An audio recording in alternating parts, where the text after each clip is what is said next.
నిజంగా ఢిల్లీలో కేసీఆర్ గారేమో తెలంగాణ సాధించిండు. తెలంగాణ సాధించడమే కాదు, తెలంగాణ ఉద్యమం ఎందుకోసం జరిగింది జయశంకర్ సార్ చెప్పేవాడు. నీళ్లు, నిధులు, నియామకాలు. తెలంగాణ పోరాటమే నీళ్ల కోసం, నిధుల కోసం, నియామకాల కోసం. ఆనాడు కేసీఆర్ తెలంగాణ సాధించిండు. సాధించడమే కాదు, నియామకాల్లో పక్కా 95% ఉద్యోగాలు తెలంగాణ బిడ్డలకే దక్కేటట్టు రాష్ట్రపతి ఉత్తర్వులను సవరింపజేసిండు కేసీఆర్. మన నిధులు మనకే దక్కేటట్టు చేసి తెలంగాణ పర్ క్యాపిటా ఇన్కమ్లో దేశంలో నంబర్ 1, జిఎస్డిపి గ్రోత్ రేట్లో తెలంగాణ నంబర్ 1గా నిలిపిండు కేసీఆర్.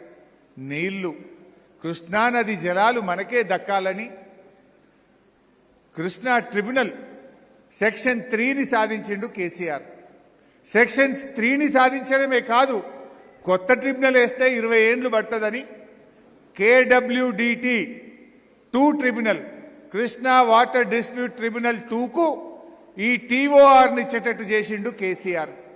ఎంతో సుప్రీంకోర్టు పోయిండు, ప్రధానమంత్రిని కలిసిండు, నీళ్ల మంత్రిని కలిసిండు, అన్ని ప్రయత్నాలు చేసి కేడబ్ల్యూడిటి 2కు ఈ కృష్ణా నదీ జలాలు ప్రాజెక్టుల వారిగా పంచాలని చెప్పి సెక్షన్ 3ని కేసీఆర్ సాధించిండు.